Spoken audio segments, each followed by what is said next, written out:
What is going on, ladies and gentlemen? Thank you so much for joining me today on this beautiful day. I hope you all are doing well today. And to all my new supporters joining us, welcome to the family and happy Easter, everybody. I hope you all enjoyed your wonderful Easter with your friends and family members or by yourself if you enjoy some me time, because don't we all from time to time? Everybody, please feel free to like, comment, subscribe, and turn all post notifications on so you do not miss another one of these reaction videos. Now, today, I will be reacting to the top 10 cult British sitcoms. Let's jump right into it, man. I have nothing else to say. I'm not wasting no more time. The Mighty Bouch. There was rumours. The Mighty I don't know what Bouch. those rumours were. I don't care Is to that know. you were Birmingham? Yeah, whatever. Stupid rumours. We start as we mean to go on, with off-the-wall humour and confusing but quotable jokes. The Mighty Bouch is a 3-series sojourn through space and time, spearheaded by Julian Barrett and Noel Fielding, the most prominent figures in the titular comedy troupe. I mean, what are we going to do with your hair? What's wrong with it? It's a bit thin, isn't it? It's not thin, it's fine. Oh, you're not joking. Can't even feel it. It's like brown smoke. A mystical musical celebration of silliness, it sees Howard Moon and Vince Noir muddle through misadventures in the Zooniverse in Season 1, struggle to get their band off the ground in Season 2, and expertly mismanage the Naboutique in their 3rd run. We can also thank Bouch for the crimp, an unorthodox brand of cappella music which, if you haven't heard already, will quickly become your new favourite thing. Okay. Crimpety, crimpety, now, crimpety, crimpety, ask me how, crimpety, crimpety, humble pie, crimpety, crimpety. Number 9, Nighty Night. What is this? That's just a kitten in a basket. I meant the mess behind. Jill plays the widow, but wants her husband to die, and with Terry's condition gradually improving throughout the series, she What? What? She trying to collect them benefits, that health insurance, that pension, that 401k. Oh, It's definitely not for the easily offended, but TV sociopaths are rarely better than this.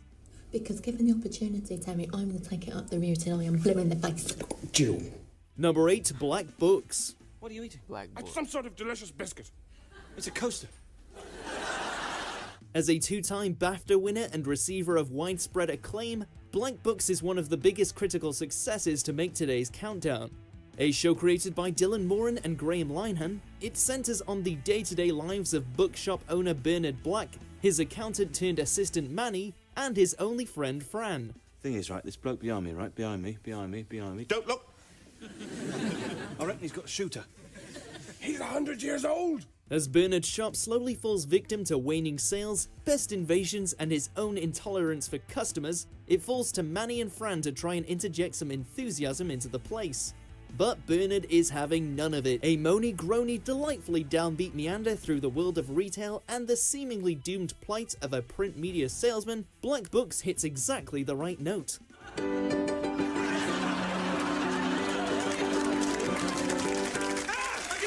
Oh, Number that right 7, there The looked like it Thick of hurt. It. That little bruise he had, that looked like it hurt. I hate school children. They're volatile and stupid and they haven't got the vote. Might as well be talking to geese. If you've ever wondered about the inner workings of government, and your local legislation has left you struggling to find the right swear word, then The Thick of It should be right up your sitcom street. The show uncovers an inside story to British party politics and its routinely problematic relationship with the media, the workforce, and the general public. Largely centered on the fictional Department of Social Affairs and Citizenship, the show's most famous son is the formidable Malcolm Tucker, a savage spin doctor and overall enforcer. The best way to cure a paper jam? I don't know. Kill a kid an hour until it sorts itself out. Not since Shakespeare has one man magicked so many new words, only most of Malcolm's are outrageously offensive. Omnishambles did make it to the OED though, so good for him. Yeah, I know you. You know Jack Chan about me. Number 6, The Young Ones. Why don't you like me? Because you're a complete bastard. A crop of unruly undergrads, a bleak and soiled student house, occasional outbreaks of extreme violence, regular performances by leading rock bands. The Young Ones doesn't comply with typical sitcom conventions, but it led the way for alternative comedy in the early 80s. Vivian, Rick, Neil, and Mike are thrown together for the sake of their education, but chaos quickly descends, with Aid Edmondson's iconic punk usually at the center of it. Hello, Vivian. Piss off! The show served as a springboard for Rick Mayall too, who co-wrote and starred, while the guest cast list reads like a who's who of comedy at the time. From male pregnancies to casual decapitations and not so hardcore parties, this show sure raised some hell. Do not lean out of the window. I wonder why. Number 5, I'm Alan Partridge. Have you ever thought that suicide might be the answer? Well, sometimes I. Really? When? Well, when I've seen you looking all depressed and that, you know. Not me. You'd be hard-pushed to find a more endlessly quotable comedy character than Steve Coogan's Alan Partridge. A spoof radio star turned TV icon, he's unashamedly narcissistic and obliviously out of touch. But that's exactly why we love him. With 2 series released 5 years apart, I'm Alan Partridge sees the serial showman struggle with the low points of his life. Go see my brother. In no way, you big spastic, you're a mentalist! Took off on him. Took off on him. Whether he's working the graveyard shift on local Radio Norwich, or recovering from an off-screen mental breakdown and Toblerone addiction, the trademark smirk rarely wavers and the Partridgeisms flow freely. He lives in a hotel, he can definitely tell entertaining anecdotes, and he doesn't like Joni Mitchell. But he's Alan Partridge, and he can do what he wants. Needless to say, I had the last laugh, now off. Number 4, absolutely fabulous. The planet Jupiter and its moons. A galaxy of excess flubber. Staying on top of the latest trends is a tough business, but Ab Fab's Eddie and Patsy have devoted their lives to it nonetheless. That and heavy drinking. Jennifer Saunders and Joanna Lumley star as the have-a-go socialites, hell-bent on staying cool no matter what the cost. With only Eddie's daughter Safi to offer any semblance of normality, they're a double act always one drink away from disaster. And it's so easy to get hooked on their melodramatic misadventures. Shall we light up? So if you haven't... Oh, I was getting ready to say. I thought I was the only one that said that. Yeah, I hear that a lot over here in the United States. A lot of people, even in public, just randomly say it out loud. Yeah, I'm gonna go outside. I'm about to light one up.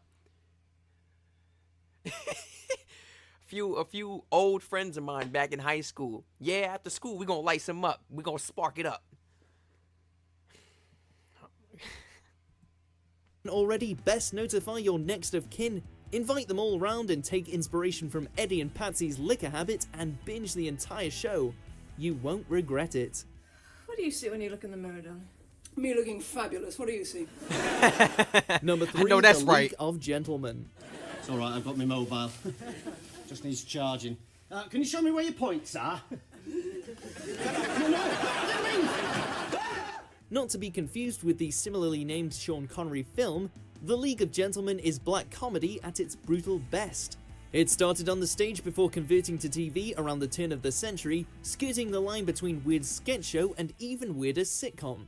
The surreal action takes place in Royston Vasey, a closed-off community unlike any other. Every character, regardless of gender, is played by the show's 4 male writers, and almost everyone has strange or sinister intentions at their core. A self-confessed local place for local people, the town sign warns you'll never leave.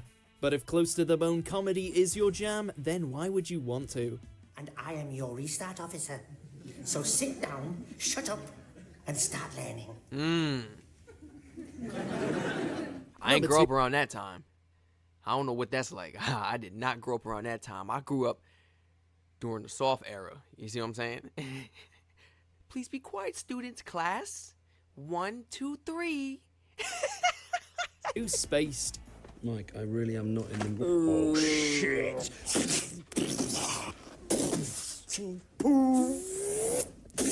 Edgar Wright takes the director's chair for this early Simon Pegg and Jessica Hines comedy, and a stylized trip into the lives and minds of 2 20-somethings trying to find ways to kill time in their small city flat. Tim and Daisy meet following a random encounter while separately house hunting, and decide to pitch up together in a bid to find a better place. Hi, we're... A couple. Various friends, lovers, and lodgers stop by to spice things up as well, for a series packed with pop culture references, deep and meaningful conversations, and drug-induced daytime raving.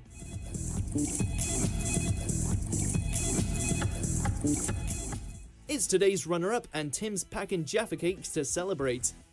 Before we reveal our top pick, here's a few honourable mentions. I'm the new girl. No trace of semen on the body. That's what I look like in a hat. And now we're Entering the In-seat. Room. I'm a one-track lover down a two-way lane. Okay. Driving fast down the highway. Okay. Must have been insane.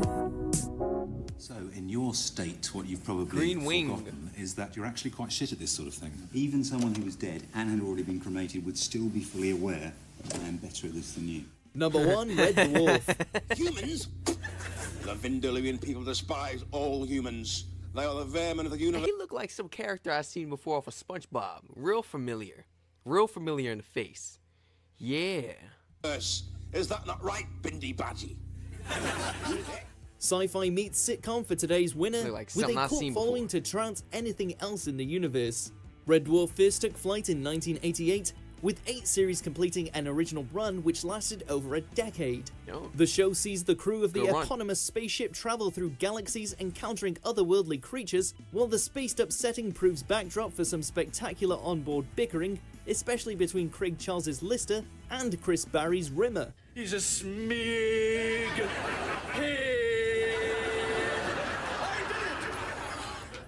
The service mechanoid Crichton is another inexhaustible resource for funniness, even if he is hardwired to keep it clean. Well-received reboots in 2012 and 2016 prove it once and for all. Red Dwarf is still the best smegging show on TV. Oh, is it?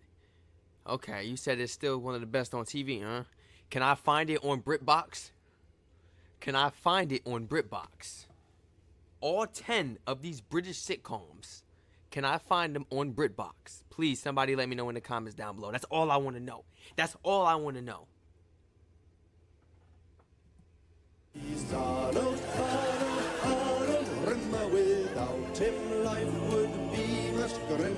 Do you agree with our picks? Check out these other great clips from Watch Mojo UK and subscribe for more great content. Do you guys agree with these picks? Do you believe that these were the top 10 British cult sitcoms? And can I actually find all of these British sitcoms on BritBox, please?